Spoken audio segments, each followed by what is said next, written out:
Hi Chris, how are you? Good evening, Rod. I'm well, and here we are. Less than a week to go till WWDC, which is Apple's worldwide developer conference. And I don't know about you, but I'm not that excited about it at the moment. But we're going to talk about it in the main show, I guess. We will talk about it in the main show, but it's different feels this year, isn't it? It's not, what new toys will they bring us? It's kind of, they've got a foregone conclusion, they're going to do something. They're going to do something, and it's going to be AI, and nobody's got AI right. So it'll be interesting, but I'm not that bothered, I think. And we're going to talk a bit about it in the main show, so maybe we'll save it for there. But it's the 4th of June, and it's Tuesday, and WWDC will be next Monday. So I'm sure we'll record after WWDC and perhaps Monday night to give our initial feedback. But I think it's going to be interesting to see where they're going. But I don't think we're excited. No, excitement is not part of the thing. Anyway, we'll see. Anyway, it's traditional to talk about the weather. How's the weather with you? Damp. Same. Absolutely smashed down here not that long ago, so good. We're both damp. You've got the ready Welsh for the version of damp, I reckon. It's always damp in Wales. That's not true. The sun shines quite a lot. True. But we can fire in and we could do some follow-up straight away instead. Yeah. Follow-up, which is Microsoft's recall feature, which we discussed, how it screenshots everything you do in a day, and you can flick back over it to see, what did I Google at 9 o'clock this morning, for example?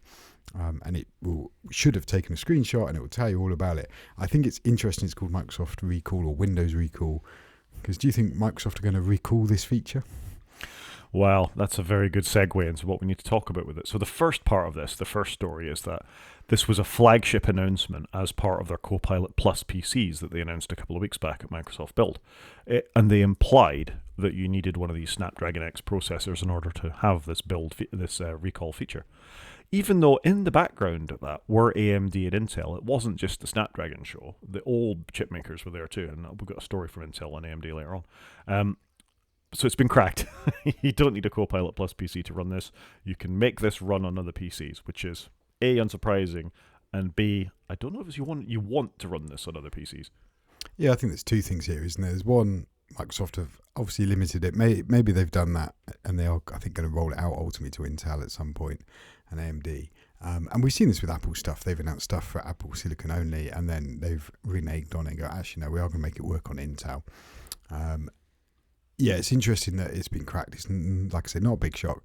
But yeah, do people really want it? Because this does not look like a good feature. And for me, I think it kind of summarizes where we're at with a lot of features at the moment.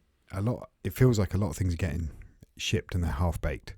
If you read the article, the way the whole thing's worked is implemented, the security around it, it doesn't feel comfortable, if I'm honest. Like if you were using it on a corporate network and somebody could remote on your machine, they could see everything you've done all day, which, if you're worried about what you're doing all day, could be embarrassing for you.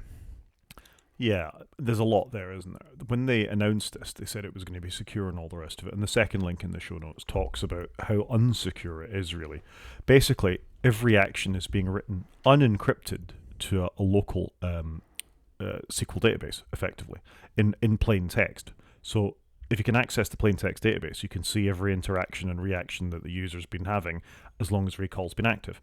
And as it does AI, machine learning, on the contents of the screenshots, it can get your bank details, it can get all this kinds of stuff that you might be viewing, who you're talking to, how often you talk to them, what pictures you're looking at, all that kind of stuff that you may or may not be happy for people to see. Doesn't matter. It's a massive invasion of privacy. Doesn't matter, because if you get hold of that SQL database, which will be quite small, I mean, they've said it only needs 25 gigs of space for 3 months of storage, a couple of days worth is going to be nothing, because it's just text, effectively. Very easy for a scammer or a hacker to whip that out of your machine, because it's plain text, link it back to your IP address, and you've got a perfect storm of being able to know exactly who someone is, who they talk to, what their banks are, maybe know all the passwords, the security, their two-factor authenticator seeds, all that kind of stuff, almost immediately. And I'm with you. This is a disaster for Microsoft, I think, from a privacy point of view. And that's in the public space. In the corporate space, where an administrator may be able to go, we're not enabling that. Maybe the hacker can, slip in the door and enable it on that local machine, and then all your corporate secrets are open anyway. Yeah, this does feel like a very half-baked feature. And I guess this is the line companies are always trying to walk, where they service both the corporate and the personal community. And obviously Microsoft at one point did have two operating systems, one for the home and one for the corporate space. And obviously over time they've merged together, which obviously does make sense because they've only got one lot of code to maintain. But a feature like this is probably interesting in both a personal and a corporate space, but has very different ramifications, because a person on their corporate device, not everything they do is for corporate ownership, and therefore you're recording it. What happens when that person leaves? Do you need to keep all that data under your retention policies? I think there's a lot in here to be unpacked. It's certainly something I'm going to be reviewing my corporate hat on, but I don't know, I'm just nervous. And like I say, it feels like a lot of Copilot things and other AI things, they're rushed out the door in beta, but they're not called beta, and they don't seem fantastic, and that's what I'm nervous on here. But this very much feels like a flagship feature that needed a bit longer in the oven. Yeah, it's got lots of it. I'm going to read a quote, quite a long quote from the Double Pulsar blog, where some of the stuff about being able to get it through its security. A lot of Windows users just want their PC so they can play games, watch porn, and live their lives as human beings who make mistakes that they don't always want to remember, and the idea that other people with access to the device could see a photographic memory is very scary to a great many people on a deeply personal level. Windows is a personal experience. This shatters that belief. I think that sort of final sentence in that about the PC being a thing that watches you all the time, which it kind of is for some people anyway. But again, that's from a personal level. Corporately, if you're in the NHS and you're looking at patient x-rays, you're looking at patient details, you're looking at patient notes, and all that manages to get shipped off machines, as well as your corporate secrets, as well as all the other bit, this is frankly horrifying. And again, on one level, PCs may be doing this in some way anyway, with logging of keystrokes and all the rest of it, but at least as an administrator in the corporate space, you've had a bit more control over this.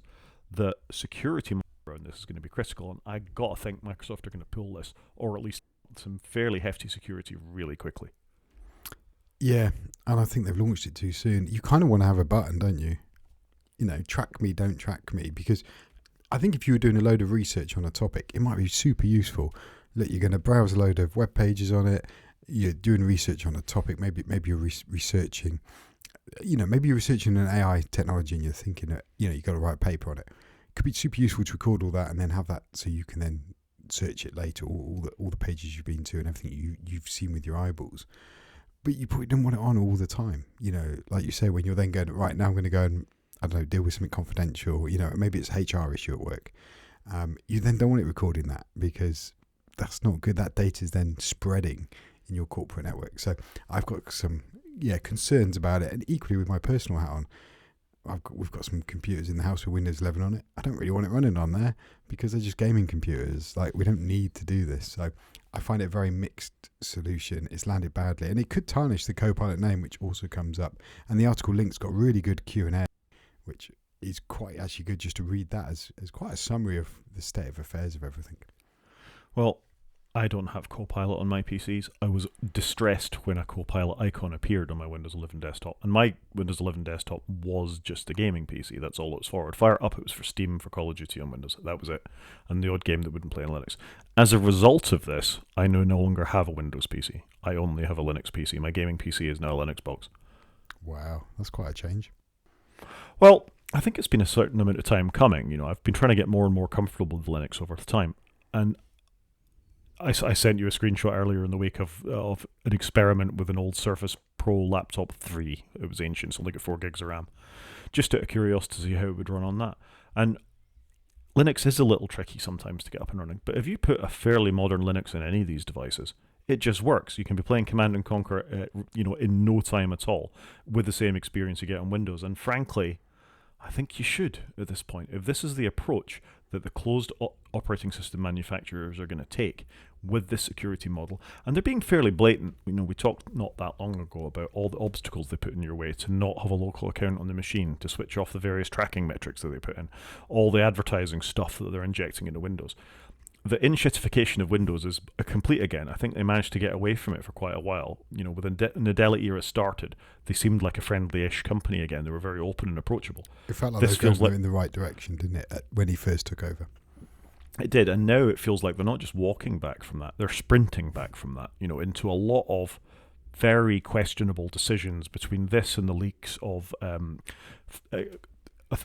Exchange servers and people getting into the codes and all the discussions we've had about NSA and all the advertising and all the things we've just been through, and then recall on top of this, it's just very toxic. And I thought, I don't need it. For the sake of one game, which I can play on my PlayStation, I can make the decision not to have a Windows computer anymore. And other than using them for work, that's one I'm going to stick by. So I must say, for me, it has ratified in my head my reasoning for buying my Steam Deck. Because part of my reasoning for that is I don't need a Windows computer. I just want a device. I do want to be able to plug it. I'm pointing on my monitor. I do want to be able to plug into a monitor and have a keyboard and a mouse on it. And I largely want to play quite old games, point and click. The Steam Deck obviously is not great for keyboard and mouse, but what it is great at is I can play at my shed. I can take it up to the house. I can play, and then I can put it away. And that's got me to that point where I actually don't need the Windows device that I was using historically. And so for me, it's validated that I've got a nice simple Steam Deck. It gets updates. It hasn't got things like AI trying to be clever. It's just a gaming console. Perfect. I'm worried what gaming consoles are going to do in the future. You know, is this going to land on the PlayStation, the Xbox, the Switch? Hopefully not. Hopefully Nintendo's so far behind. AI will have passed them by, and they may do it in 10 years' time. But it just feels like it's going to encroach on all parts of our life. And some of it may be helpful, but we're not seeing it yet. Like I say, it needs longer to bake. Yeah, it's not finished, and we'll talk about it a little bit more in the main show. So what about your children's laptops then? Would you consider putting Ubuntu or something on them to see if they can play their games? Presumably you can open a web browser and do their schoolwork in Chrome and things. Do they need to be Windows computers? Right now, not a lot of schoolwork's happening. Occasional. I don't know what M365 looks like on there. Will that just run? I guess it will just run.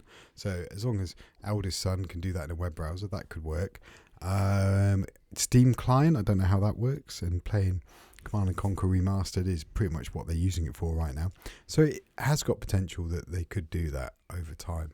I'd like them to have a Mac. It would be my preference, but they've shunned the Mac a little bit, if I'm honest. I had one set up in the corner. They barely used it. They've since had laptops, Windows laptops, secondhand, and they've taken to it, and it's easing them into computing.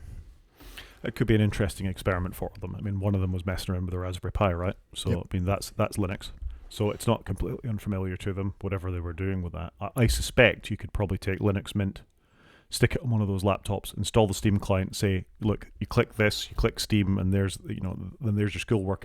You can put Chrome on one of them. Dual boot for a little bit until they were comfortable with it and see. I mean, I guess you don't want to mess around with your kids' things, but it could be an interesting experience for you as well, because you haven't touched Linux proper in 20 years probably. A long time. It would be a good experiment. It's just whether I've got the energy in me to deal with the questions that come. I wasn't exactly chuffed that they've gone down the Windows avenue. We've kind of fallen into it unconsciously, if I'm honest. But I think it's an opportunity to make a conscious choice, as an experiment. It's not that hard to blow it away and install Windows again if you do, if you mess something up, is it? It's because it's all cloud-based. All their schoolwork is cloud-based. It could be a good father-son project for you to check out. Yeah, no, it's a fair point. Maybe it's one to try. There you go. Sticking with AI, we had a story last week about Google's very odd gluey pizzas and go and eat rocks AI stories.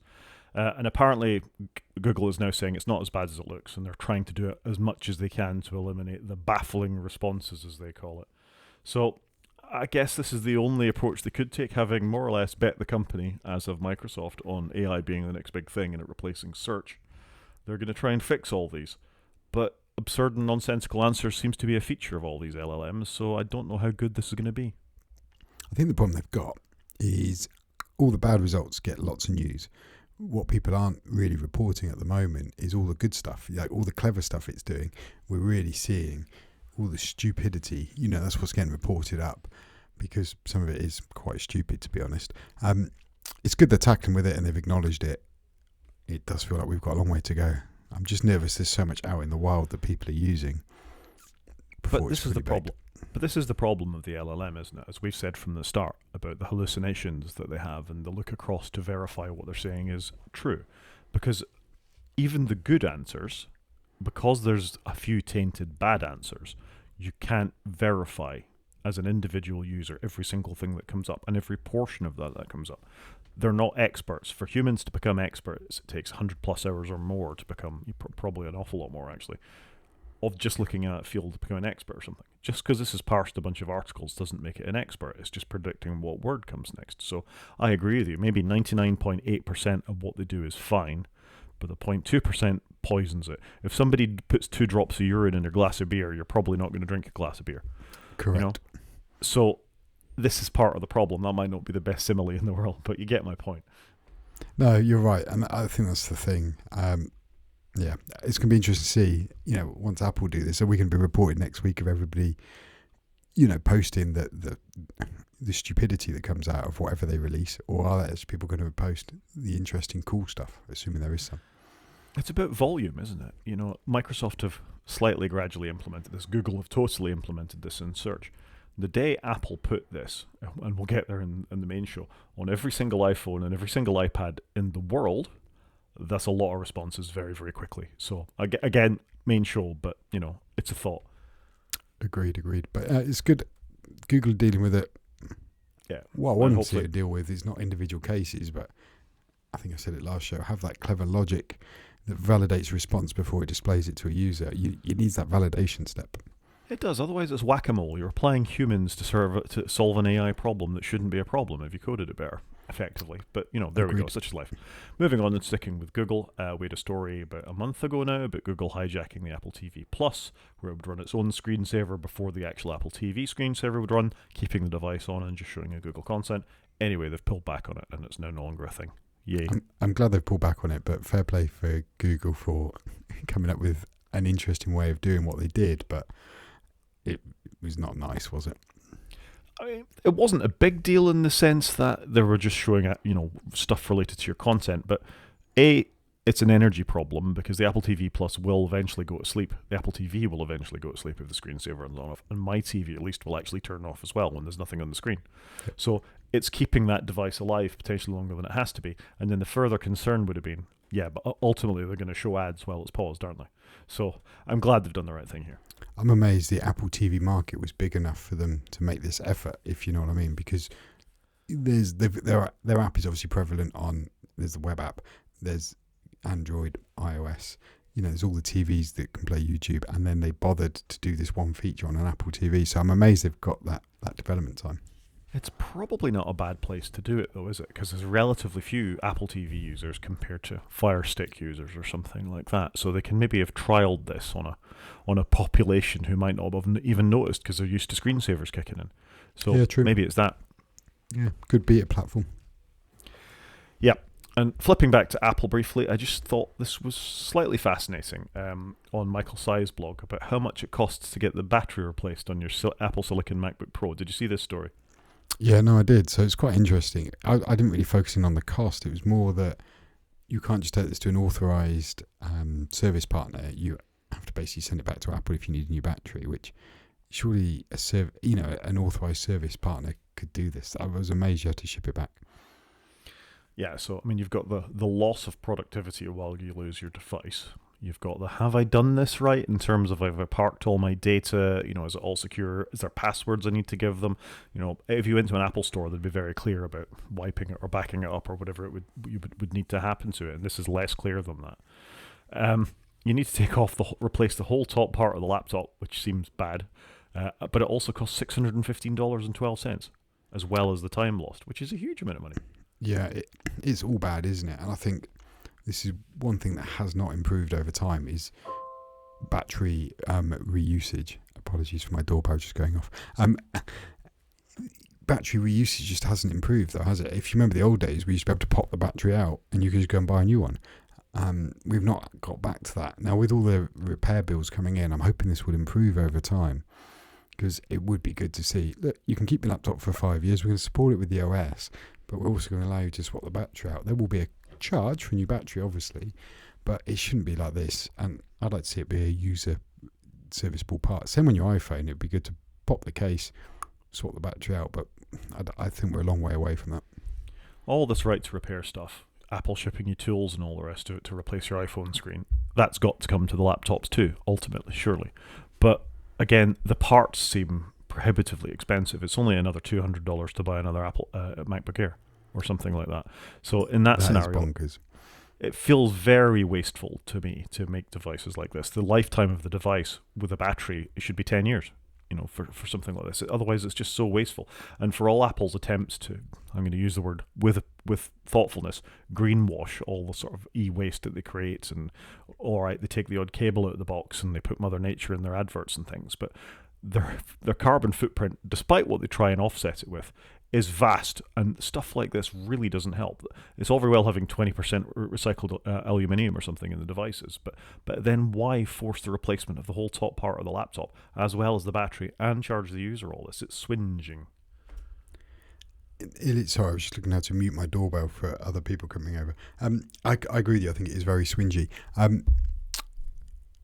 Also, though, you've got that thing. If you're going to keep your laptop that long, so say you bought a reasonable MacBook Pro now, and you want to replace the battery 3-4 years time, you're probably better off just buying a MacBook Air, as you say, because the price of the MacBook Air will be not much more than this replacement. But equally, the consumer-based laptop will have caught up with the professional laptop that you probably bought 4 years previous. So there are diminishing returns on repairing it, but obviously repairing it should be the right thing to do because it's less wasteful. You're not buying a whole other laptop. You're not then going to send one to landfill. I think Apple need to change their view of this. I get it's a tough engineering problem to make it user serviceable, but you've done it. You can do it again. You've got all the money in the world. It feels like something you could conquer. Yeah, and they need to accept people aren't going to be changing the laptops as much. And this is part of that. I think we're thin enough now, Apple. Now give us the user repairability back. How can I slide the case off in an Apple way? And maybe I can't see anything else, but I can just slide the battery out, push some buttons, undo some screws, and take the battery out and put a new one in, even if you have to do it at a repair centre. But they should be bringing that cost down. And if you look at the framework laptop where you can replace the screen and you can do all the other bits and pieces, it's not that much thicker than a MacBook Pro. So we know it's possible. And the move to silicon on chip, all the really important bits are just on one little board. And I get, let's face it, MacBook Pro batteries are stacked and complicated and really crammed into the case these days. But again, make it a little bit thicker. It doesn't need to be quite as svelte as it is because you've made it so much lighter with all the other bits and pieces. So I think we've gone on about it enough. It's not good enough and they should fix it. Agreed. Moving on to something else that I don't know how you're going to fix is OpenAI's continuing push into old media and new media and making deals with content partners. So in this case, OpenAI has made a deal with Vox Media and The Atlantic. Vox Media are the group behind The Verge and Polygon and other good websites like that. And they have an ongoing deal now to get content from those, which they were probably scraping anyway, let's face it. So on one level, it's the right thing. On another, this seems like one company is making an awful lot of deals in this space. I was thinking about this. I think a couple of things here. I think it feels like OpenAI just cracked on, and now they're trying to what we would call paper up the work they've already done just to make sure they're covered. I wonder whether some of this is Apple, though, because obviously it's rumoured Apple are going to use OpenAI, and I wonder whether Apple are forcing, look, we want to use you, we'll give you some money, but you need to go and get content deals so that we're all covered. You're not just covering yourself, you're covering us. So I wonder if any of OpenAI's partners, e.g. Apple, are encouraging them or forcing them as part of their contractual obligations to do this, because there's a lot of this happening at the moment. But it does feel like OpenAI made the product, got that popular, got the name around, and then they've then gone and papered it up. And I can kind of see why they've done it that way. As the old axiom, it's easier to seek forgiveness than permission. 100%. And that definitely feels like what they do. Definitely, I agree. Interesting, though. I like The Verge a lot. We feature The Verge an awful lot on this podcast as a good place to get news. I'd hate to see that get watered down by, maybe using OpenAI to generate the content for the excellent articles that they write and review and the videos that they make and all the rest of it. So I hope this is virtuous and not vicious that we're getting into here. I completely agree, and we need to see how this is going to play out. I do like The Verge too. I think they do have some great content creators. Writers. I think they make some great things. I'm still not crazy about their website since they redid it, but that was a couple of years ago. I probably need to move on. You can move on. I think these things eventually grow on you, or you just ignore them. True. Should we do a little bit of news? Yeah, let's do news. So, first story, and this is, I've highlighted this just to show that the old chip manufacturers are fighting back a little bit. It's not all about Apple Silicon, and it's not all about AMD Snapdragons, and it's not all about Broadcom and other companies that make ARM chips. AMD have just dropped their latest chip. It's the Zen 5, a monster Ryzen 9950X. which is a 9000 series processor. It's got 16 cores, 32 threads. That's a lot of parallel processing, with 80 megabytes of level 3 cache and a 5.7 gigahertz boost clock, which is huge, actually. I think most Apple CPUs top at about 4.2, 4.3, and so this is significantly faster with a huge amount of threads. This is a desktop PC, not necessarily a server PC. But if you think 32 threads times 16 cores, each one of those could run a virtual machine individually, just a single core things. That is a huge amount of process. I mean, it sounds good to me, but I'll be honest, I don't know what half these numbers mean and how they correlate, to a Apple Silicon processor. But what I do think is good, they're moving forwards. Competition can only be a good thing. We need Intel, we need AMD, we need Qualcomm, we need Apple, we need all of them competing against each other to continue moving forwards. I guess, like you say, this is a desktop processor, whereas Apple have obviously, I'm going to say focused, put a lot of effort into the cost per watt, as they called it, so that obviously the majority of Apple devices are battery in some way, whether it's a phone, an iPad, a laptop, so they've obviously prioritized that, whereas I wonder whether AMD have gone, actually, maybe we need to prioritize the power piece that is plugged in, because we're not chasing the per watt performance, if that makes sense. It does, and I think this is about an attitude to what comes next, isn't it? Yeah, you need the little light, bright, battery efficient processor on your laptop or on your phone, but where does all this AI stuff run?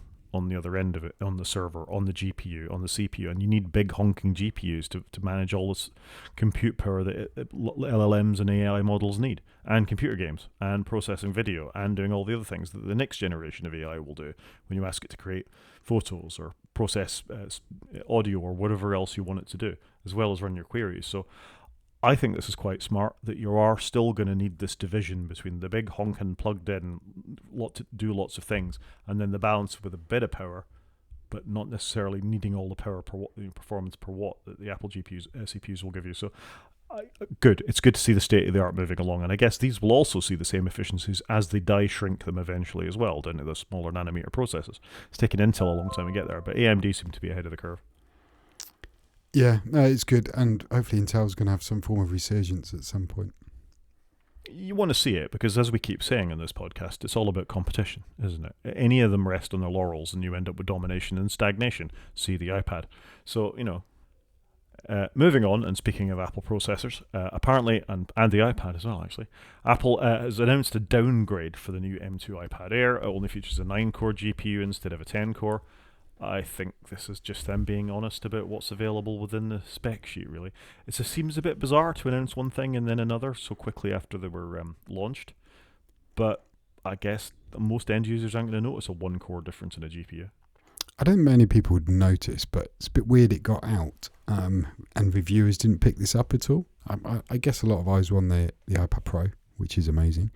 But it just feels weird that it got 3 weeks after, 4 weeks after announcement, and nobody's picked up on this. That's what I thought, that surely the ones they shipped had only 9 cores. At least they've clarified it, but I don't think anybody would really notice. It's a weird number.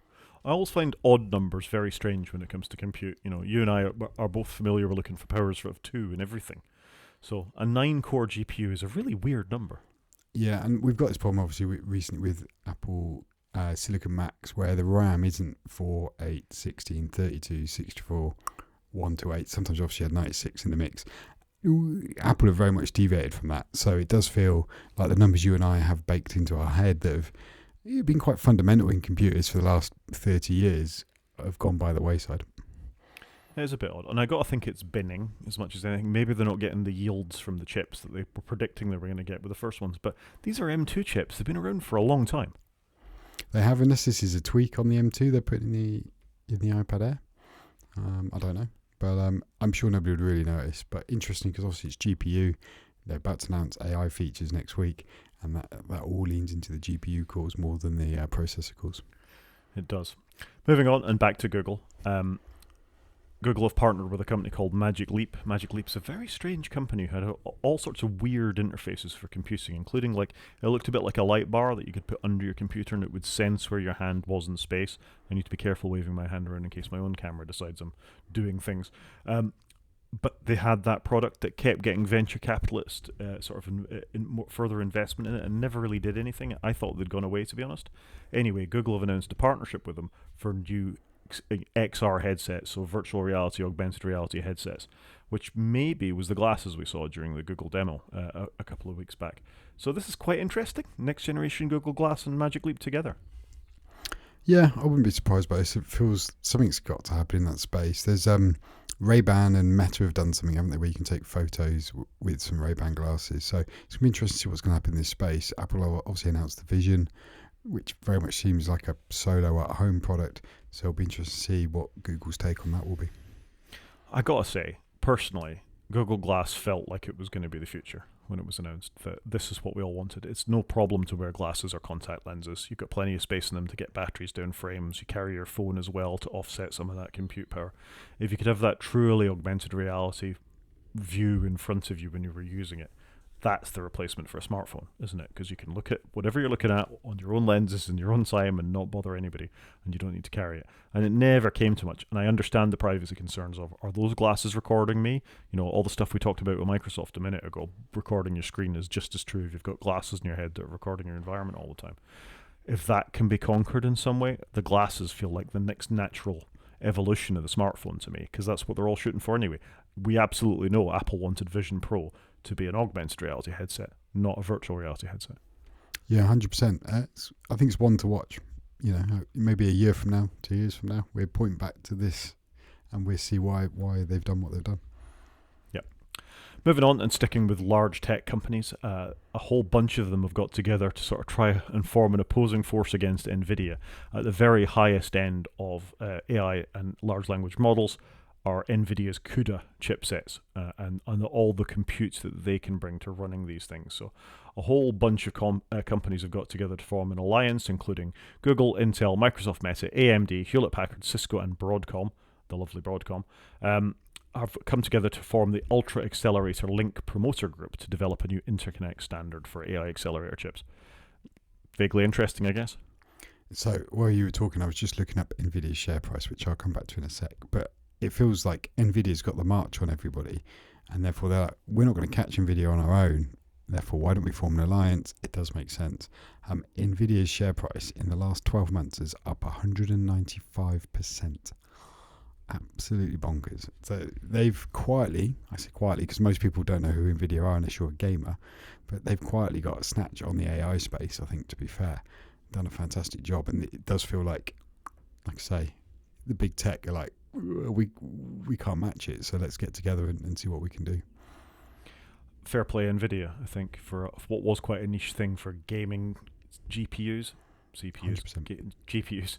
You know, they've come out of the gate swinging with this, and I've seen, as a researcher looking at this kind of stuff, if ever you're trying to do any sort of inferential models or large language models from a research point of view, we put Nvidia GPUs in boxes. We have done for the last 4 or 5 years. So it's not a surprise to me that suddenly the rest of the world has woken up to the fact that if you want some serious power to run your models against, you put an Nvidia GPU or a whole farm of them. And if we skirt past the whole Bitcoin thing and how you needed GPUs for that as well, this doesn't surprise me in the slightest that there is these usage for these things. And I'm not surprised the rest of the companies are worried about it. If you get nothing, if every researcher or everybody who's got a new tech startup needs a box full or several boxes full of Nvidia GPUs, all of these other companies have got to be worried about that. Yeah, 100%, definitely. But no, it's just amazing how Nvidia have just got this march in that space. Definitely. Next story from Tidbits. Apparently, iPhones pause their MagSafe charging when continuity camera is spun up. This surprised me slightly. I always plugged in my phone when I had it in continuity camera mode before I moved to my new fancy webcam here. And it didn't even occur to me. It got really hot when I was using it as a continuity camera. But the thinking is that it stops it to stop it getting really hot. So what would it be like if it had kept charging? I guess it would get too hot and would throw up the warning message. You can kind of see it. You've got the heat of recording and processing, and then you've got the heat of charging the battery. It doesn't feel like a great solution though, does it? Because you want I do like MagSafe. this charging stand is got MagSafe built into it. So why have it built in for a camera stand if you then, can't do both things at once? It does seem a bit bizarre to me. Yeah, I mean, what happens? Does it just trickle charge it enough to keep it at the charge state it should be at when you put it on, or is it actually discharging the whole time? We're in Microsoft laptop territory here. I want to play a game and have it plugged in at the same time. Well, that doesn't give us enough power, Jim. So Yeah. It just pauses. So if you use MagSafe and continuity camera, it just doesn't charge. It's not good. It's not good, is it? It's not ideal. It's not ideal. But Anyway, I guess it's better than overheating and your video cutting out. Just a thing to be aware of. Another thing to be aware of is how bad the Opera browser company are. I don't know if you saw this story. Yeah, I've seen it. I mean, I've not used Opera in a long time. It got very ad heavy back in the 2000s. It used to be a famed browser for doing some different things with tabs and what have you. But I'll be honest, I've not gone anywhere near it for a long time. Do you still use it at all? Because you're more of a app test things out person than I am. I'd say I used Opera most on my Nokia smartphones because that was the default browser that came with Nokia smartphones, and I would occasionally check into it. But since the days of certainly Chrome, when I switched to that, full time whenever that came along, and we all decided that was the thing. And latterly, I only really use Firefox and not even Safari unless I'm testing something. But the story behind this is kind of odd. Opera got sold off to a group of companies in China. And the original Opera software are still a thing. But what they really seem to be doing is selling loans. And this is just scummy, frankly, as far as I'm concerned. This group called the Hindenburg Group has released a detailed report from Opera in 2020 outlining alleged fraud and illegal activities for the company. So what they were doing, is particularly in African nations, is offering loans, predatory short-term loans, with the interest ranging from 365 to 876% per year for loan terms of 7 to 29 days. Wow. So,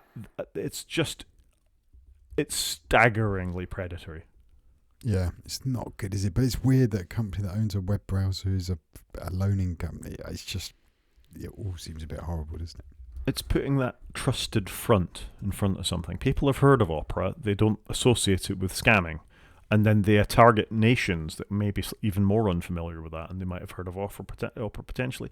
They've got an app store, they've got a brand, they think, they're trustworthy to take a loan for, and bam, you're getting hit with a loan like that. It's just disgusting. Agreed. So don't use Opera or any of the associated browsers. And my doorbell's gone again, even after I turned the chime off. That's interesting, isn't it?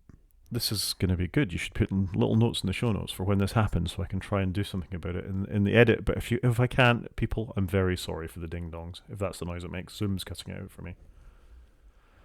Yeah, apologies. I can't find the setting. Right, what have we got next in there? We've got Google not commenting on a massive leak of its search algorithm documentation.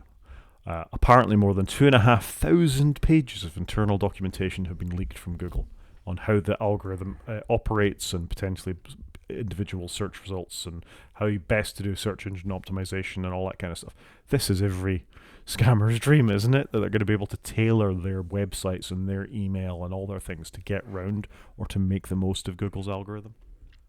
Yeah, so this is interesting. And the fact Google have said nothing kind of validates that it's going to be legitimate. Yeah. Interesting they've got all this written down somewhere. You kind of expect Google not to have all this written down in a document. You kind of expect it to be one of these things that they've got squirreled away in different places and really restricted on who's got access, so that they're not giving all their secrets away to divulgeable to any one person. But yeah, it's a massive leak, isn't it, on the inner workings of Google, which people have guessed about how some things at Google search work, but never really known. Whereas if this is out in the wild, yeah, it's not a good look for Google. It's really not. And the leaked documents touch on things like what kind of data Google itself collects and uses, what sites Google elevates for sensitive topics like elections, how Google handles small websites and other things. Some information in the documents is in conflict with public statements by Google representatives. Yeah, this isn't what you want in the world. No, 100% not. I'm amazed they've not said anything, though, because sometimes saying nothing just makes you look guilty by and we've seen it with Apple, haven't we? Just, I don't know, it doesn't sit right at all. So I'm surprised by that, but like I say, the fact it's all in one document. It'll be interesting, though, from what the article says, though, you really need to understand search to understand the document. It's also a very technical document. Which is, if you're the kind of person who can make the most of Google search algorithm now to boost yourself to the top of it, these people understand search. 100%, either techie developers or SEO managers, marketers and what have you. You've got to be quite technical to really get the best out of Google search. It's super interesting because I used to do a lot of this. You would have given your left arm for a document like this to go, right, how does the machine work? And then you can obviously gamify the machine. And if you're Bing, you're quite interested in this too, aren't you? So how you can improve your own algorithms. Or any other search engine. But I guess, though, if everything's going to be AI in the future, maybe this is old news. Old news, but then I'll have an incorrect fact at the end. Should we do some media? Let's do it. I have been filmtastic this week. I'm very proud of myself for having managed to watch not one, but two relatively current films. So go me. Go you. You're doing way better than me. I've watched some ends of TV shows, and that's probably about it. So we can talk about the ends of TV shows because I've put in one of them too, but there's two we certainly need to talk about, and I can see you've just added the show notes as we've been talking. So the first one is The Ministry of Ungentlemanly Warfare. This is a film by Guy Ritchie, who you might know from Lock, Stock and Two Smoking Barrels and Snatch and the Sherlock Holmes films and others. Madonna's ex-husband. He writes a decent action flick, generally, Guy Ritchie. I've quite enjoyed it. He's got a bish-bosh-bam sort of style to him. Fine. This film is also fine. I had higher hopes for it, I got to say. It's vaguely based on a true story of sort of the special operations executive and one of their first missions in Europe during the war. It's got Henry Cavill, who I like very much. I think he's a terrific actor. He's not been served well by some of the roles in some of the films he's been in. They should have done better than they have. I think this is another one that will follow that trend, I think. It's not going to put him back into the AAA list star anyway. After The Witcher, it feels like a bit of a stumble, actually. Don't get me wrong, it's not a bad film. It's a fairly solid 6 out of 10. I really like some of the other actors in it as well. But it just feels a bit flat, and I don't know why. It's got the big action set pieces, it's got some quite clever humour in it, but it just doesn't seem particularly well stitched together, and there's a real, for me, jarring effect of a modern take on what something like this would look like a post-Schwarzenegger action sequence, and what would have happened during the Second World War. You'll get what I mean if you watch any of the trailers on it for the way they kind of behave and interact with each other. It just doesn't feel right for what my impression is of the period. And what are we? It's one of the anniversaries of the D-Day landings on the 6th of June. And the timeliness of a movie like this is probably questionable. But yeah, not a bad film by any means, just not a particularly great one. I think I've not seen it. I'm aware of it, but I think Guy Ritchie's got he hasn't quite got the reliability of, say, Christopher Nolan. You watch Christopher Nolan film, he's generally done reasonably well at the box office. It's generally well received. So obviously some are more mind-bending than others. But if you look at Guy Ritchie's history, he's got Swept Away, which was a film with Madonna, which was awful. Revolver didn't do well. Rock and Roller didn't do well. Aladdin, I can't even remember what that was like. But then he's got other ones, which obviously he's got Lock, Stock and Snatch, which obviously made him. I did enjoy The Gentleman and Wrath of Man, but then he did Operation Fortune, which was massively disappointing in my view. So I think he's got a very scattergun sort of approach to his reliability of films. I'll probably watch it because I do enjoy some of his films, but yeah, I'm not holding up high hopes for it, I guess. And have you seen his The Covenant? I don't know if you've seen that. Because he did Guy Ritchie's The Covenant last year. I've not seen that either. I'm not sure what that's like. So, yeah, it's a shame, isn't it? Because we haven't got lots of films at the moment, and you kind of want everyone to be pretty good. But I'm not surprised. Yeah, distinctly average. And in a similar vein, The Fall Guy, which is a film version of the 80s TV show. I don't know if you watched The Fall Guy. You're probably too young. Sorry, I haven't seen it. So I'm aware of it, but I've not seen it. So the Fall Guy TV show was, and I've forgotten the actor's name, it might come back to you in a minute, was the guy that played the $6 Million Man and Buck Rogers. He was quite a big star in the 80s. Playing a character called Colt Seavers, who was a stunt. Lee Majors, that's the man. Yeah, Lee Majors. When I was a very, very young boy, and the $6 Million Man was on the TV, his character there was called Steve Austin. I think not Steve Austin the wrestler, but Steve something anyway. And I desperately wanted to be called Steve myself because I thought $6 Million Man was so cool. But anyway, the TV show was he was a Hollywood stuntman, and in his sort of off time, he was kind of a bounty hunter, so he could use his stunt skills to go out there and solve crimes and do stuff like that as well. It was very A-Team, Glenn A. Larson, sort of good late 80s, mid 80s fare. And the film is the same character and some of the sort of same tropes in it, including things like it's got the little noise the $6 million man would make in a weird crossover to Fall Guys, sort of as a shout out to the original actor that played both of these parts. It's not bad, actually. It's got a great cast. It's got Emily Blunt. It's got Ryan Gosling in it. There's lots. The stunt. The guy that directed it, co-directed John Wick, was a stuntman himself. Has brought so the stunts in it are unsurprisingly superb.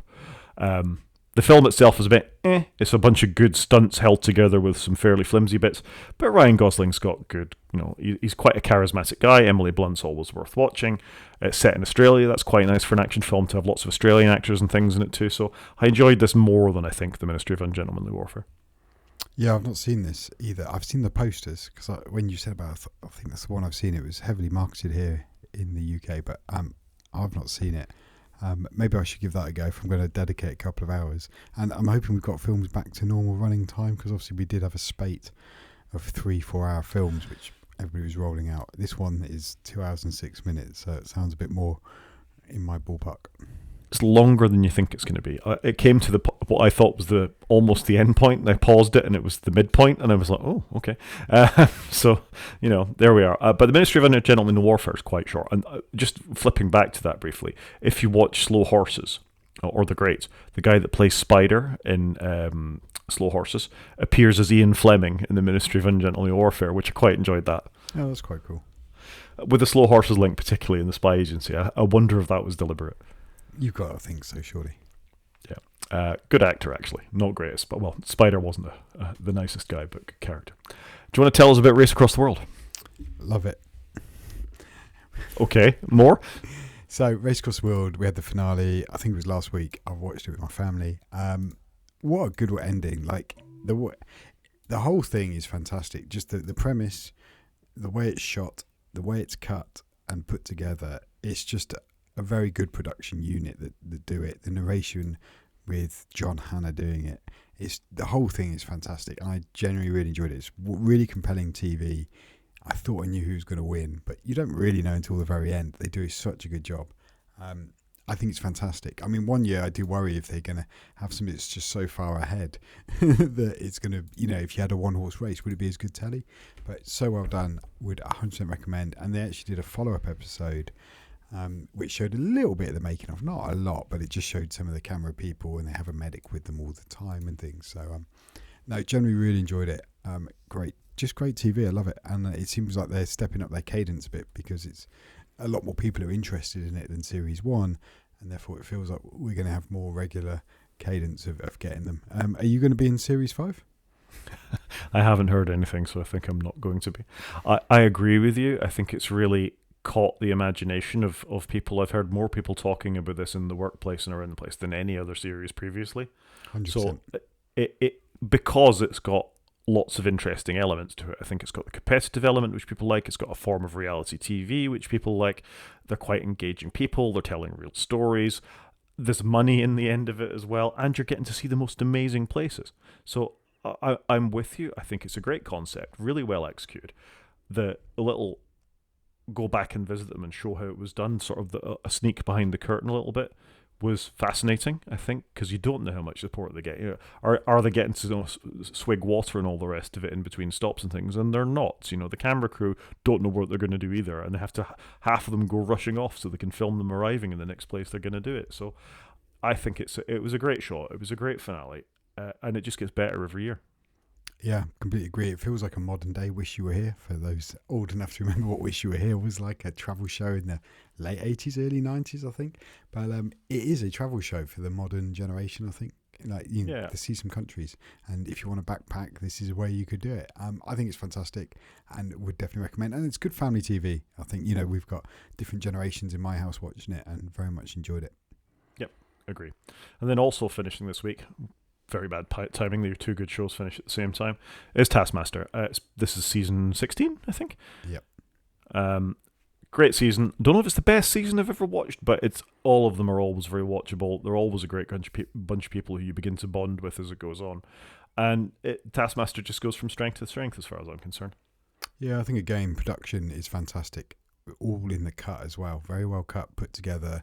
The way all of it's great. The tasks, whoever picks the 5 comedians, to go on, and then the way the tasks are cut together, which ones are shown in which episodes, the way they award the points, the way they play about the tasks and they're cut together. You usually get a couple of people shown at the same time and then a couple more, and then sometimes you get one at the end, which is either amazing how they've done the task or completely awful.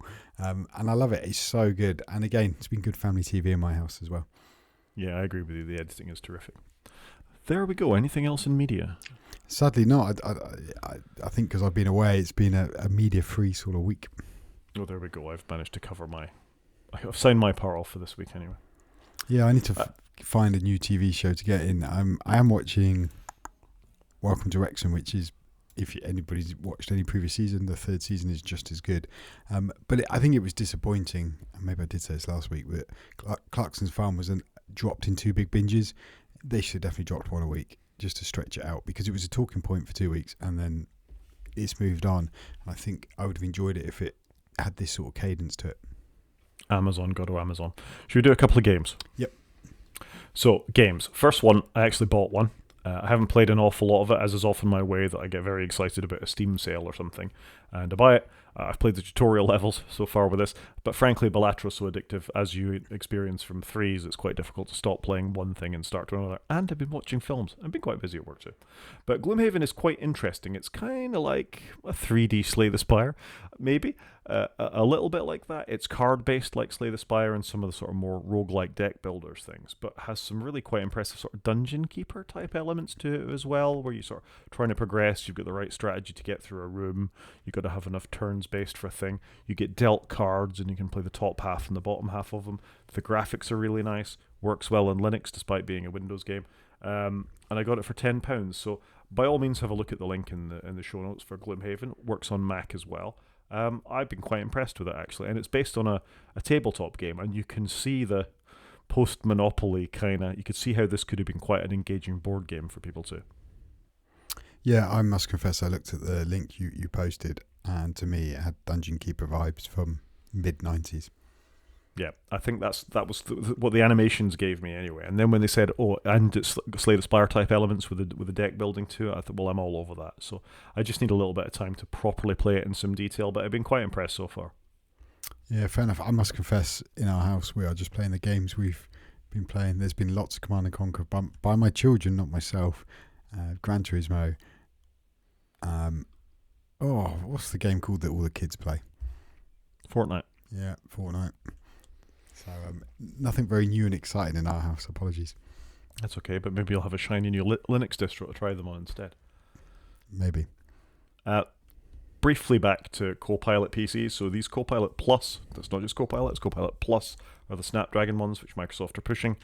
Might be quite good for gaming. I think we touched on this when we talked about them a couple of weeks back, that the GPUs that are built into them and the efficiency of running the code on them are such that games like Gloomhaven that we've just been talking about, or Borderlands, things that don't have the in-kernel emulation of anti-cheat like a Call of Duty might require, actually seem to run quite well on these, so Microsoft may push them as potentially gaming machines as well. And if they come with the battery efficiencies and everything that Mac laptops do now, which they claim to, even longer perhaps, this could be quite a good thing for us on the Mac side of the fence actually, that if these games can be made to emulate or run a Rosetta-like layer between them to run well on ARM chips, then I think we're only going to benefit as Mac users from that. Yeah, I was thinking that if there's more ARM games on PC, will they then come over to Mac because it's even less work to bring them to Apple Silicon? Yeah, and the game porting toolkit that Apple released last year at WWDC has been proven to work quite well with some of these games. I know Control is one of the ones that's featured on this article from The Verge about the PCs, but that apparently will run almost natively with the game porting toolkit. So as more games are sort of have that ARM translation layer, or Microsoft bring that, I think Apple will benefit indirectly from that. Who knows? Maybe Microsoft are using the game porting toolkit. that would be strangely ironic, wouldn't it? It really would. Moving on, and just a little bit of news. I know you were thinking about buying a PSVR 2 headset not that long ago. You chose not to because you thought it might be quite isolating to play games like that. Apparently, it's coming to PCs, so this could be an option rather than using the HTC Vive and other things like that. That are the dominant PC gaming virtual reality headsets. Yeah, I'm still giving it the side eye because I just want to try it with Gran Turismo, I think. And maybe I just need to try it in a shop and then get it on my system. But I think it's interesting it's coming to PC. I've seen it on sale a little bit lately, but I've also linked to PlayStation State of the Games in 24, and the list I looked at previously, there's like 2 games for VR. PlayStation aren't really pushing it. I think that's the problem. They launched it with a couple of titles. They haven't really done much more with it. I think that's a bit frustrating. This kind of feels like the state of VR AR to me in 2024 anyway. Apple Vision Pro is struggling to have an impact. This was released much earlier, isn't really having an impact. I think the Meta things are good for sort of casual gaming, but they certainly haven't taken off in business and things the way people wanted them to. It doesn't seem to be scratching an itch that people have. They may be more immersive and all the rest of it, but most people want to come back from school or work, fire up their console, have an hour tops of whatever it is they're playing, and go and have the dinner or whatever. They're not immersing themselves in 3 hours of this kind of content regularly, and that seems to be everybody that's bought a Vision Pro says the same thing. When they remember they've got it, they leave it on, but the rest of the time it's maybe an hour a week. Yeah, I think it's a problem. You just got to look around your desk, my desk. We've all got so many devices now. Do we need more devices in our life? And I think that is a problem, isn't it? You're fighting for time. You know, I'm on my Mac talking to you now, but actually, if my iPad worked better, I'd probably just use that because I use my iPad for everything. You know, if I could do all the local audio recording, I've got my Kindle Scribe next to me. I've got my phone in my pocket. You know, I've got so many devices. You are struggling. We've already talked about my Steam Deck. We've got some Windows laptops. It's just so many screens. It is just another pair of screens that you've got to slot time in. I think device manufacturers trying to create a new category when you're not doing a replacement device are struggling to get eyeballs on the device. Yeah, I go with that. And it's kind of a perfect storm of, if they were significantly cheaper while maintaining the quality, I think people would be more interested in them. If your whole family could take part in that cinema, you know, if you were sitting watching a screen with all input on, it cost you a couple of £100 to deck out your whole family, and you didn't need the TV on and all the rest of it, and you could feel that immersive thing as a group. That might be something. You could take part in the game together as something. But if you're talking $3,500, or I think the Sony one's £500 or £600, it's a significant investment to get 3 or 4 or 5 of you all in the same place at the same time, and the experience when you're there generally isn't worth it. So it's not a winner. Not at the moment, but it will come down over time.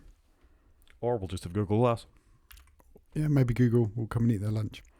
But the problem is, never bet against the established technology. How much better will TVs and projectors be by the time that these good glasses come along? We'll be having 16K displays capable of 450 frames per second regularly, with massive media to fill it up with, and we won't need the virtual reality headset because we'll have a 96-inch screen that we can just fling on the wall. I don't know. I'm interested in it, but I'm still not sure about the isolation piece. That's my big hang up on it. Fair. Shall we do a main show? Let's do it. So we thought we'd talk about WWDC, didn't we, primarily? And I think the throw the gauntlet down challenge down for this was a post by, as is often the case, Steve Troughton Smith, whose initials are STS, which is the same as Slay the Spire, so I like him even more now, I've realised that. And Steve said, the WWDC meta this year really sounds like a year ago Apple execs had an oh my gosh moment with ChatGPT and then instructed every single product team to drop everything and brainstorm some way of using LLMs to power new features, whether they like it or not. I just wonder how much of the original plan for iOS 18 was shelved in the process. I fully expect iPad to get virtually no improvements this year, as all of that energy was already pivoted to Vision OS before AI came up. So I think for this, let's write off the iPad, because I agree with him. And let's Sadly, write I off think Vision. you're right. Yeah, and let's write off Vision OS, because I'm not seeing a lot of progress there pre-WWDC, and they won't have the time to do much else. I suspect Steve is bang on with this. Oh my gosh, ChatGPT, LLMs, they're everywhere. We're flat-footed. Siri's rubbish. Now we've proven that Siri is rubbish, because this is so much better. Just incorporate it into all of the things. I think you might be right. I'm worried that, and partly why I'm not that excited, because I'm generally a bit down on AI at the moment. I understand it. I think there are some great things it can do, but I haven't seen anything that's going to rock my world right now. I'm sure it will over time.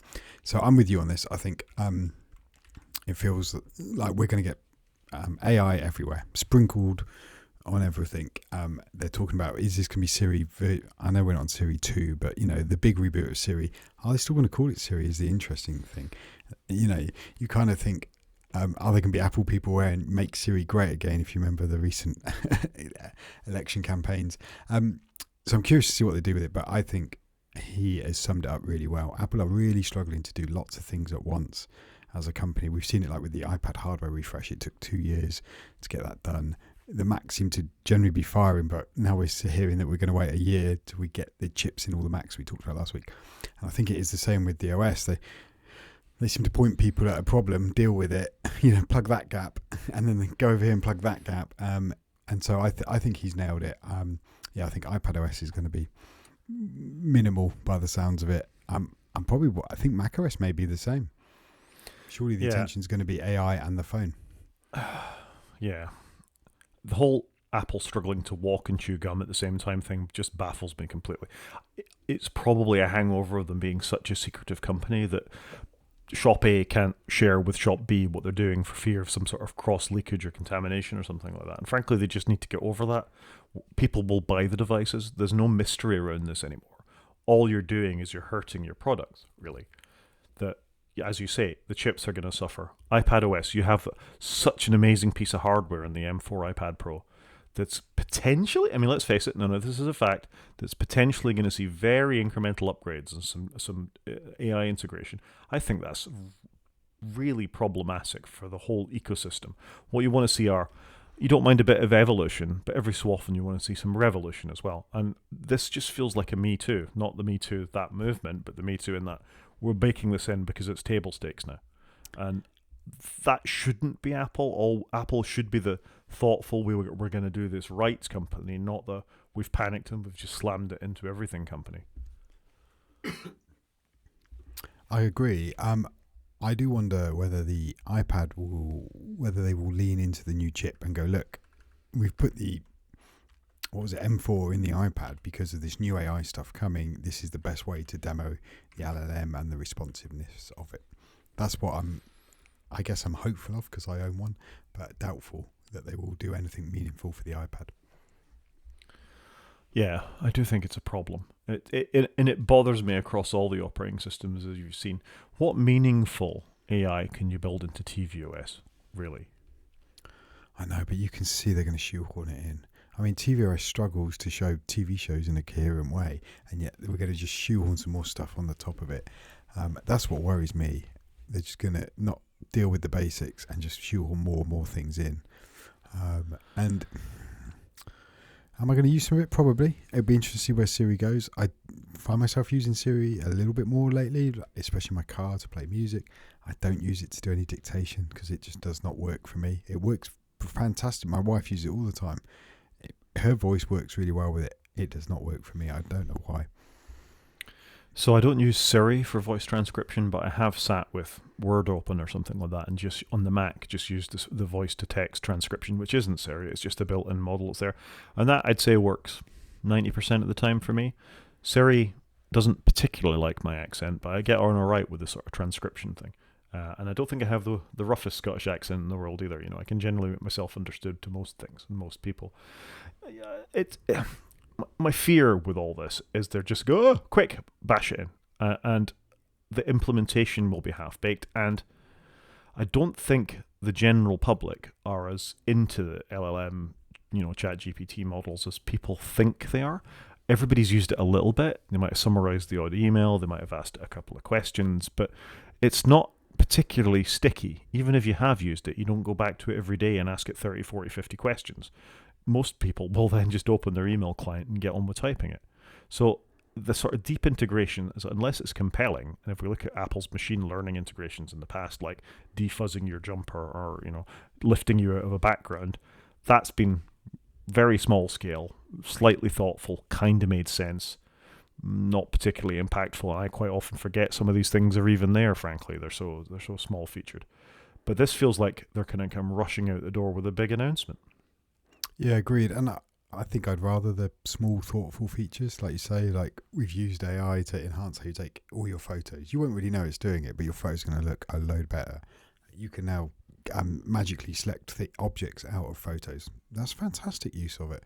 I think there's some good things, but I'm worried that like you say, the gauntlet's been thrown down to every team. You've got to bake AI in. It's our flagship thing we're going to announce this year on every product. You've got to do it whether it makes sense or not. Whereas I'd rather let's have the thoughtful approach, please. So it's going to be super interesting to see, and how well baked is it going to be? That's what I'm nervous on. We've talked already this show about everything being half baked. I'm worried. I think last year everybody said, well, Apple's way behind the curve. They haven't announced any AI features. And I'm worried that this year's too soon, if I'm honest. Because I don't think any of us have seen that compelling reliability from an AI feature set yet. It's difficult for them in the light of Google advertising the Pixel, and we've all seen the adverts on TV of the baseball players in the advert, and he's too far close to the hoop, so they circle and they move him away from the hoop a little bit. And if a mainstream phone like the Pixel can do that, Apple are going to feel like, oh gosh, we should be able to do that stuff in our product as well. And they'll try and implement something, and maybe successfully, maybe not. But there's so many details, as we said earlier in the show, about what does that mean? However many million people use Pixel brand phones, and I think it's only the Pixel 8 that it's available on, there's billions of people use iPhones, and there's billions of iPhones will be eligible potentially for iOS 18 in its final version. So on day 2, by the time 50% of the population have installed the next version of iOS, the server load, the performance of it, and we know Apple's not good at this stuff. They're not good at back-end services, particularly at massive rollouts, where they can plan for it, APFS being an example of a thing they did amazingly well. It works, and they've tested it and all the rest of it, but we haven't seen that. And if it's on us as developers, and I'm going to put big scare quotes around you and I being developers anymore, but to check if these things are functional, they're going to get a hell of a shock on day one when they install this on all those hundreds of millions of devices. So I think a couple of things. They're going to have the beta process, which will probably start next week, and they'll include some features that you can use. And then when they roll it out to the mass population, they're going to do it phased, aren't they? They're going to do it. This comes in point 1, point 2. They're going to ramp over time, I would have thought, because Apple have got better at that, I think. They have, but it depends what it is. If it's on day 1, Siri is brighter, and everybody's going to try and test that. They're immediately going to say, hey Siri, do this for me. I shouldn't have said that. Sorry if I've set off your device. Hey Dingus, do this thing. And then if it doesn't do it, or it stops to think about it, then it's immediately consigned to the bin again, because that's what everybody thinks of Siri anyway. True. That is the thing. If they relaunch Siri and it's half-baked, it's not going to help it. Whereas they really need to relaunch it or rebrand it. It's going to be interesting to see what they do with it. It is. Turning Siri into that humane pin. And we all saw the responses in the videos for when you asked a question for how long it took to respond. And the Rabbit R1 wasn't much better. If they do that, game over as far as the AI and people's acceptance of it. Not to say they couldn't do something else that was cool down the line, but it's a real sort of inflection point for them, I feel. If they trumpet this as the next evolution of the phone or the iPad or the Mac, and then it's not, as we've said a couple of times now, properly baked into the operating system with the speed. And I hesitate to use the word reliability in terms of Siri, but you know what I mean. The experience has to be better immediately for everyone, or it's going to feel pointless. In the same way that actually Siri was worse than the on-device voice recognition that came before it. It actually just performed really well when you were dialing your contacts and never got better. How many years have we had Siri now? It never got better. A long time. It was circa 2011, give or take. I do wonder, though, because they've been talking a good game recently.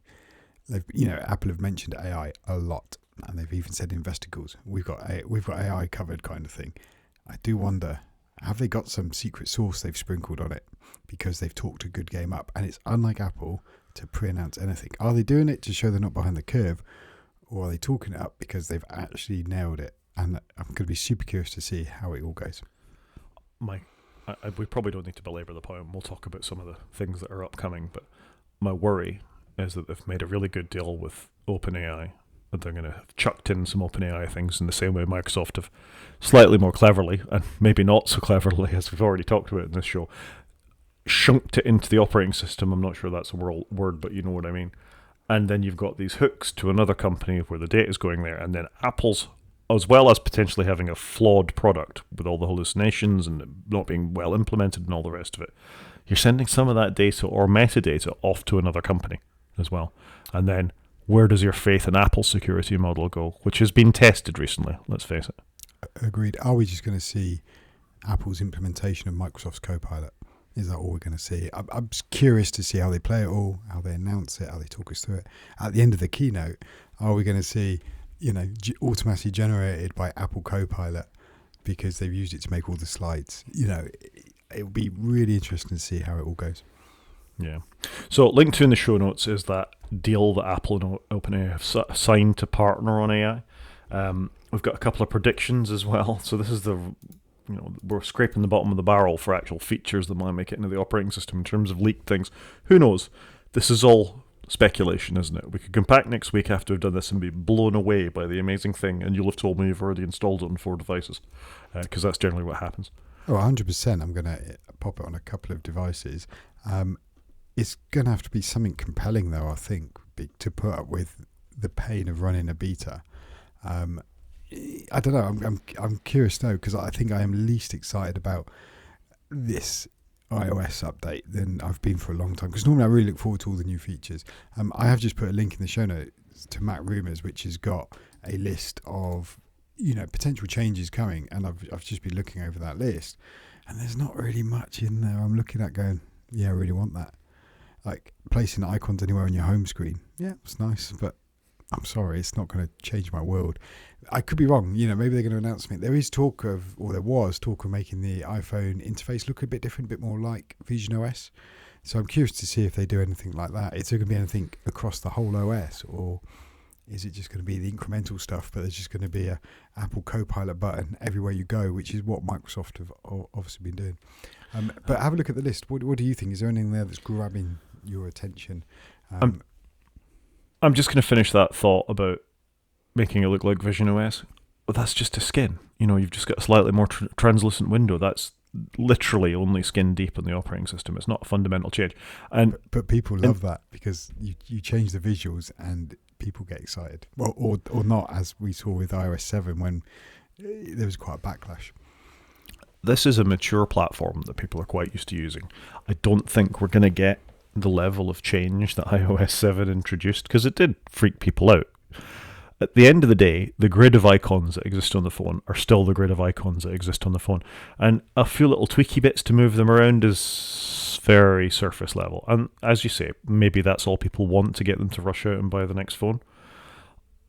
We'll have to see. I mean, it is all speculation. Let's have a look at your list. So they're saying there's going to be custom routes in Apple Maps. Apple Music will have more auto-generated playlists. Should have had them anyway. Apple News will have AI-generated news summaries. Well, yay. I think that's a bad thing, frankly. Just everything's all about a shorter attention span. I think it's quite good to actually get the detail on some of these articles. We don't need to be so peripheral. Stop me if I'm going on. New features in calculator. Okay. Will we have a calculator on the iPad? I couldn't care less. I use pCalc. Deeper integration with the Reminders app for calendar, something that should have already been there.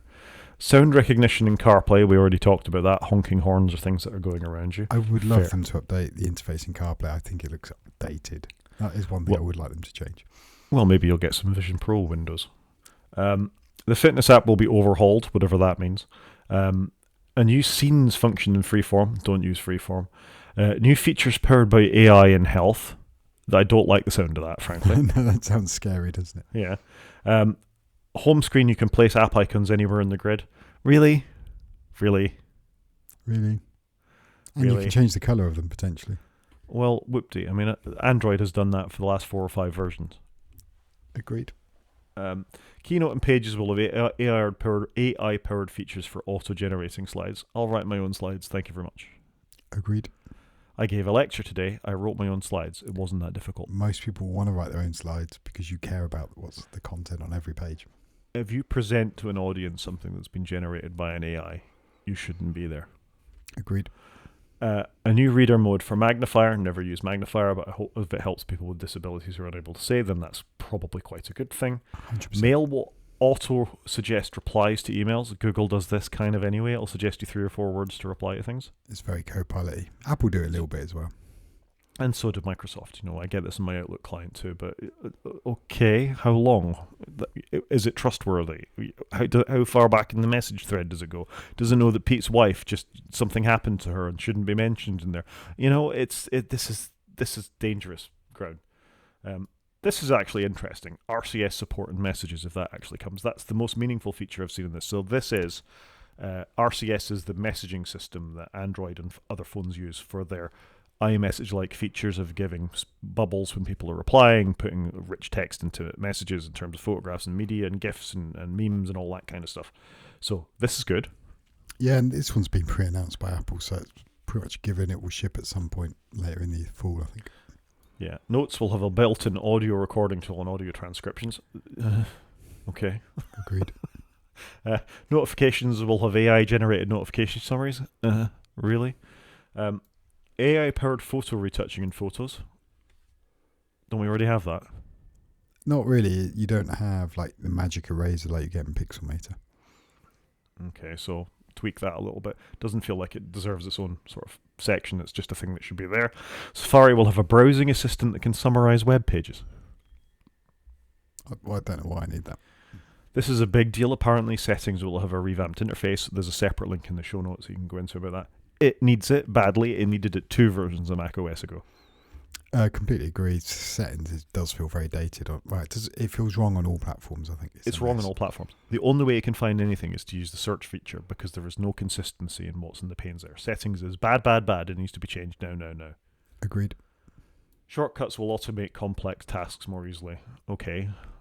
What percentage of iOS and iPadOS users actually use shortcuts and macOS these days? Nope. Okay. Siri will be smarter with a ChatGPT inspired version. We already talked about that. Spotlight will have more intelligent search results and improved sorting. Don't use Spotlight. I use Raycast. Yeah, Spotlight's also on your phone though, isn't it? Is it? It's the pull down thing on the home screen when you search. I only search for apps on that. I don't use it for anything else. I completely agree with you, by the way. I only ever search for an app, and normally I'll now train myself to go to the library. That'll make me very cross. Spotlight is a rubbish application that was a poor imitation of Quicksilver when it launched back in the day because it didn't have any of the plugins or features that Quicksilver had for extending it beyond very basic search for files and applications and things like that, and a really rubbish calculator. If you look at the alternatives there are both for Alfred and Raycast, and probably you went back and installed Quicksilver again. They're far better, far cleverer, and they already have integration with ChatGPT and other things like that. This is dog water, frankly. You're preaching to the converted. And last but not least, voice memos will have audio and transcriptions, not before time. I'm still waiting for audio transcriptions on voicemail. We were meant to get that at some point. I think it launched in America. You missed one. You missed Control Center's going to have an updated interface with revamped music widget and improved controls for HomeKit. Yay, because it's rubbish for picking your HomeKit accessories. But I don't know. There's nothing in there that I'm thinking, oh, I really want to see what that looks like. I'm struggling to find something I'm excited about. So I think this is a good place to pause our discussion on this, that as hardened iOS, macOS, iPadOS, watchOS, Apple tvOS users, we have seen nothing here that makes us think, yay, WWDC's next week, which is very unusual for both of us. 100% unusual. I'm hoping that actually we watch WWDC next Monday at 6 o'clock at night, I think in the UK, if it's on at the normal time, and we are completely blown away. That would be great. They've kept everything reasonably quiet. They're going to launch something that will announce some really exciting features.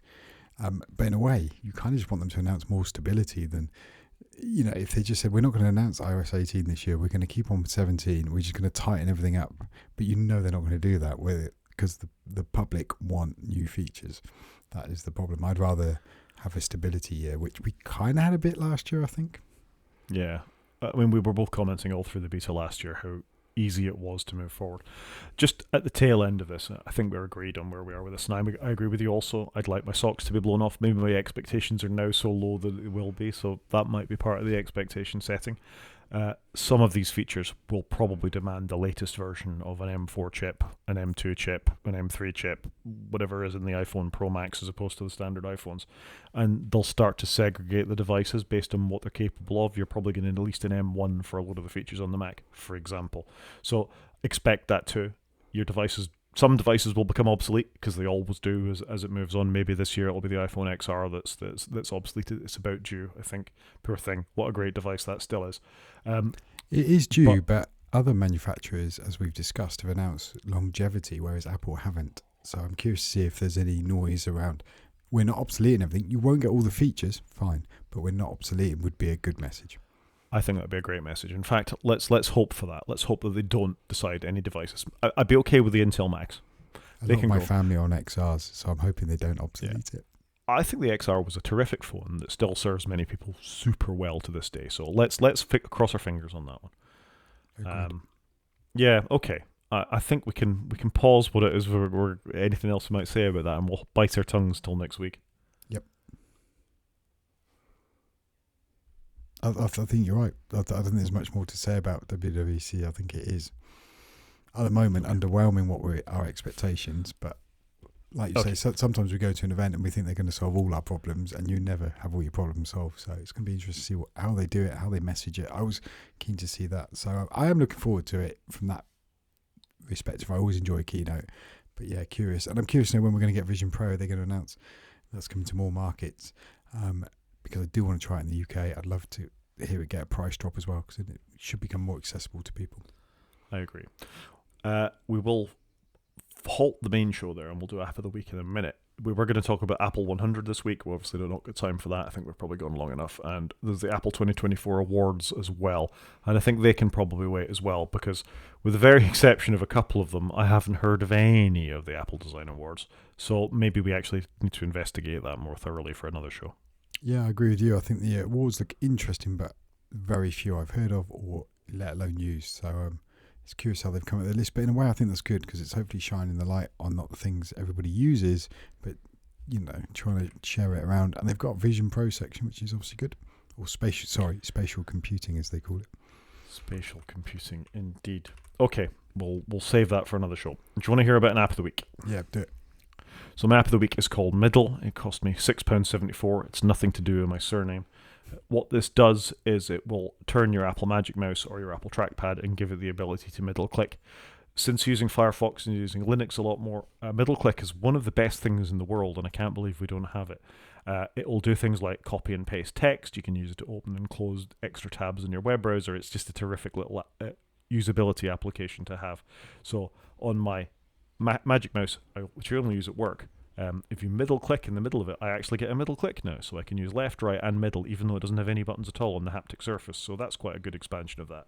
And if I click with 3 fingers on the trackpad, I can get my middle click as well. So I'm really pleased with it. It is exactly what I want it to do.